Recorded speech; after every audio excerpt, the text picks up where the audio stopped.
Next question करते हैं question number 10। तो देखो बुक में क्वेश्चन नंबर 10 क्या लिखा है, find the area of parallelogram whose adjacent sides are determined by। तो आपको पैरेललोग्राम के एडजेसेंट साइड्स यहां पर गिवन है i minus J plus 3k और वेक्टर v ये है 2i minus 7j plus k और आपको क्या करना चाहिए, एरिया ऑफ पैरेललोग्राम चाहिए। ठीक है, तो क्या करना है, सिंपली ये फॉर्मूला लगाना है, area of parallelogram mod of a cross b, जिसमें a एक साइड और वेक्टर b दूसरा साइड। ठीक है, दैट्स इट, और कुछ नहीं।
आया क्या आंसर? a क्रॉस b कितना है एक बार बताओ।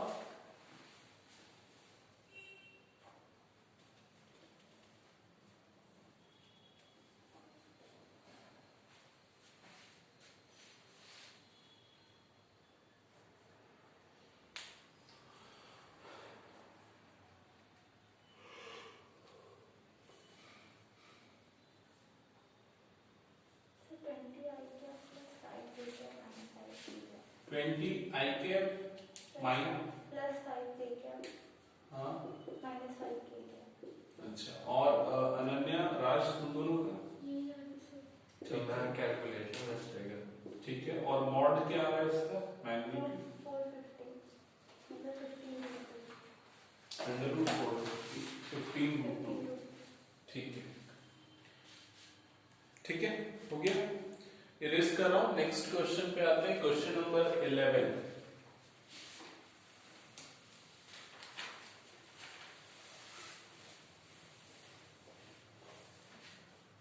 तो क्वेश्चन नंबर 11 है,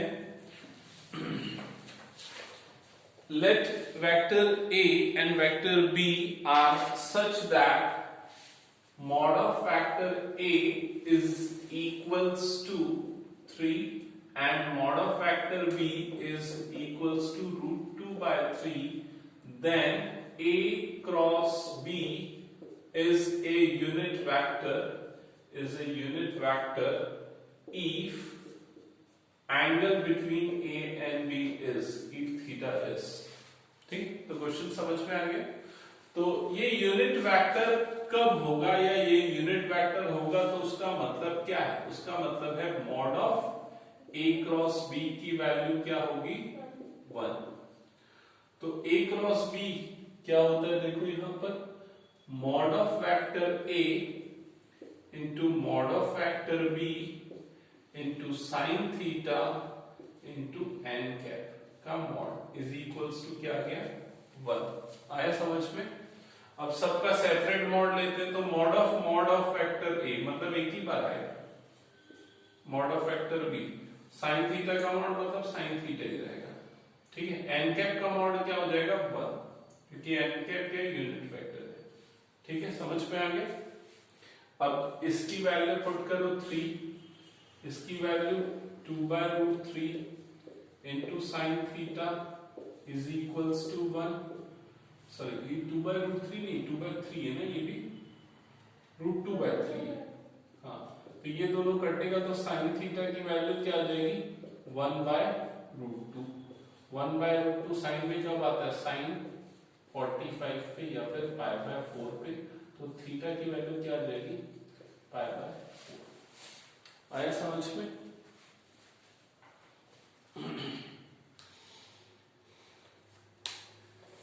ठीक है, किसी को कुछ पूछना तो पूछो, अदरवाइज नेक्स्ट क्वेश्चन पे चलते हैं।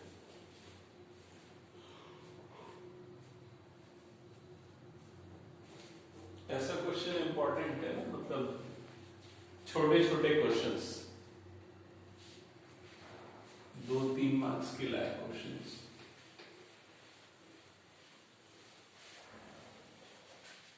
ओके, नेक्स्ट क्वेश्चन पे आते हैं। तो लास्ट क्वेश्चन है इस एक्सरसाइज का, क्वेश्चन नंबर 12। क्वेश्चन है the area of rectangle with vertices having vertices A, B and C, A, B, C and D with position vector। इसका मतलब A का पोजीशन वेक्टर आपको पहले गिवन है, तो A का पोजीशन वेक्टर को हम किससे रिप्रेजेंट करेंगे, OA से, और वो क्या गिवन है, I plus 1/2J plus 4K। फिर B का पोजीशन वेक्टर मतलब OB, और ये है I plus half J plus 4K। फिर C का पोजीशन वेक्टर मतलब OC, I minus half J plus 4K। फिर D का पोजीशन वेक्टर OD मतलब minus I minus half J plus 4K। ठीक है, और ये मैंने बना दिया वो rectangle A B C D। ठीक है यहां तक। और आपको क्या बोल रहा है कि क्या निकालना है, एरिया निकालना, एरिया ऑफ रेक्टेंगल। तो एरिया ऑफ रेक्टेंगल कैसे मिलेगा, AB क्रॉस AD के क्रॉस प्रोडक्ट से, मतलब mod of AB cross AD। आया समझ में? ये हो जाएगा एरिया, यही वाला फॉर्मूला पैरेललोग्राम। ठीक है, एडजेसेंट साइड्स के क्रॉस प्रोडक्ट का मैग्नीट्यूड। तो एडजेसेंट साइड आपको निकालने पड़ेंगे ना, एडजेसेंट साइड के वेक्टर। तो वेक्टर AB क्या होगा, position vector of B minus position vector of A। ठीक है, तो क्या हो जाएगा ये I कैप और minus of minus I cap मतलब 2I, हाफ माइनस हाफ तो वो 0 हो जाएगा, 4 माइनस 4 मतलब 0, तो AB ये क्या हो जाएगा 2I। समझ में आया? राज कुछ प्रॉब्लम तो पूछना, क्या प्रॉब्लम बता, जब पूछना। हाँ। फिर उसके बाद वेक्टर AD, तो position vector of D minus position vector of A, this minus this तो ये हो जाएगा 0, दिस माइनस दिस तो ये हो जाएगा minus J, this minus this तो हो जाएगा 0, तो ये आएगा। समझ में आया? अब इसका क्रॉस प्रोडक्ट लो, मैट्रिक्स रूल से लो या डायरेक्ट अगर ले सकते हो तो ले लो, जैसा आपको ठीक लगे। डायरेक्ट कैसे लेते हैं? डायरेक्ट जैसे ये सिंपल है ना, तो यहां पर हो जाएगा, कैसे हो जाएगा, AB cross AD is equals to 2I cross minus J। तो 2 और माइनस 1 मतलब क्या हो जाएगा, -2, I क्रॉस J क्या हो जाएगा, K, तो -2K क्या है। ठीक है, या फिर डिटरमिनेंट रूल से ले लो। फिर इसका मैग्नीट्यूड ले लो, तो इसका मैग्नीट्यूड क्या आएगा, 2 आएगा, तो एरिया क्या होगा, 2 स्क्वायर यूनिट। ठीक है, तो पूरे रेक्टेंगल के लिए एरिया के इनटू 2 करना पड़ेगा। नहीं पूरे रेक्टेंगल का निकला ना, ये एडजेसेंट साइड का क्रॉस प्रोडक्ट का मैग्नीट्यूड वो पूरा पैरेललोग्राम लेंगे, and rectangle is a type of parallelogram. ठीक है, और कुछ इसमें पूछना है या तो फिर रिलीज कर रहा हूं।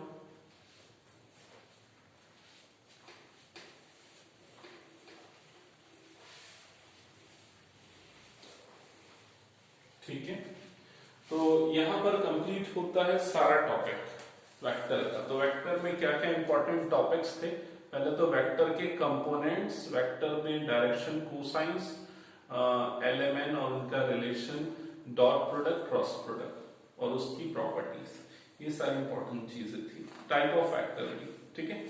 अब हम आ जाते हैं मिसलेनियस पे। तो अब इसमें अब सभी और सारी चीजें आप लोगों को याद रखनी पड़ेगी। देखो मैंने जैसे बताया ना कि वेक्टर इजी लगता है जब हम पर्टिकुलर एक्सरसाइज सॉल्व करते हैं, क्योंकि हमको पता है ये अप्लाई होने वाला है, लेकिन जब मिक्सचर हो जाता है ना तब फिर वो टफ लगता है। तो क्वेश्चन नंबर 1 पे आते हैं। Write down the unit vector in XY plane making an angle 30 degree with positive direction of X axis. ठीक है, चलो बता कौन आंसर करेगा इसको।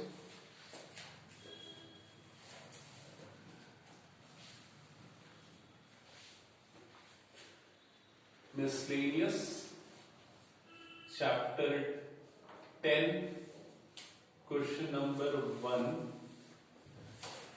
और ये बोला unit vector in XY plane making an angle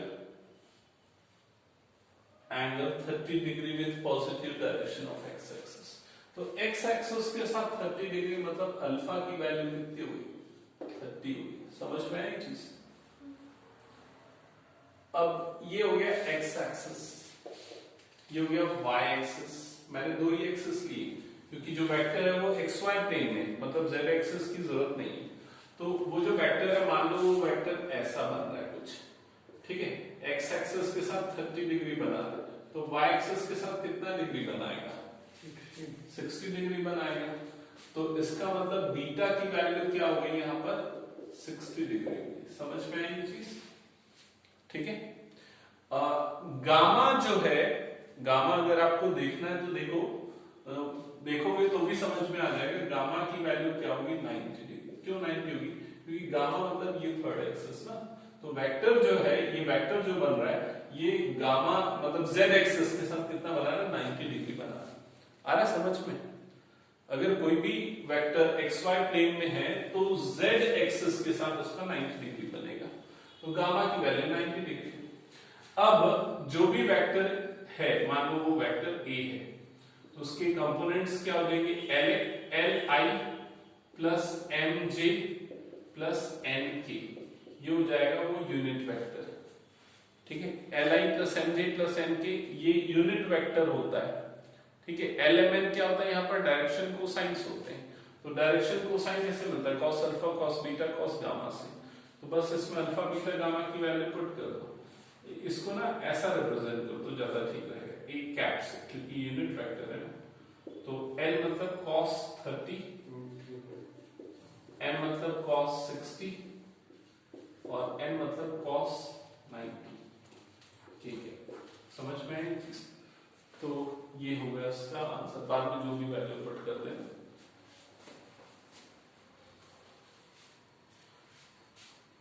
ये चीज मैंने ना, मुझे ऐसा याद आ रहा है ये चीज मैंने कहीं पर लिखवाई नहीं है शायद, तो आप लोग इसको नोट करके लिख लेना। जब मैंने ये डायरेक्शन कोसाइन और यूनिट वेक्टर पढ़ाया था ना, कि जो यूनिट वेक्टर है उसमें I, J और K के कंपोनेंट जो होते हैं वो डायरेक्शन कोसाइंस होते हैं और वाइस वर्सा। मतलब अगर डायरेक्शन कोसाइंस पता है तो आप यूनिट वेक्टर निकाल सकते हैं। क्लियर है ये चीज।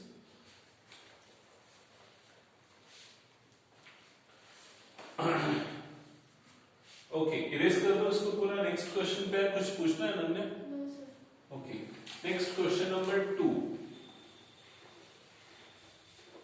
क्वेश्चन नंबर 2 देखो क्या है। Find the scalar components and magnitude of vector joining the points P whose coordinate is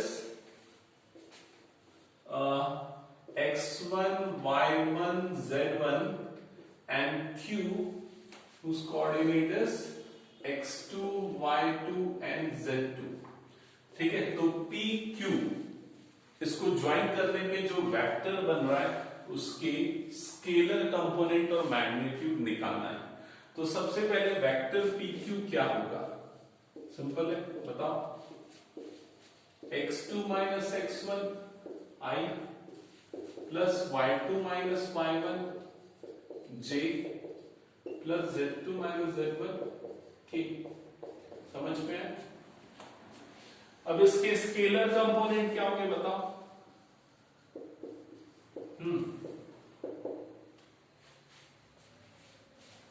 बताओ क्या scalar component?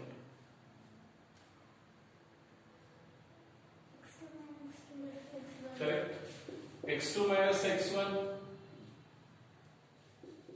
y2 minus y1 और z2 minus z1, ये इसके स्केलर कंपोनेंट। और मैग्नीट्यूड भी बोला था, मैग्नीट्यूड तो आप निकाल लोगे, under root x2 minus x1 whole square, y2 minus y1 whole square, z2 minus z1 whole square, that's it. मतलब डिस्टेंस फॉर्मूला pq का हो गया। इरेज कर दो।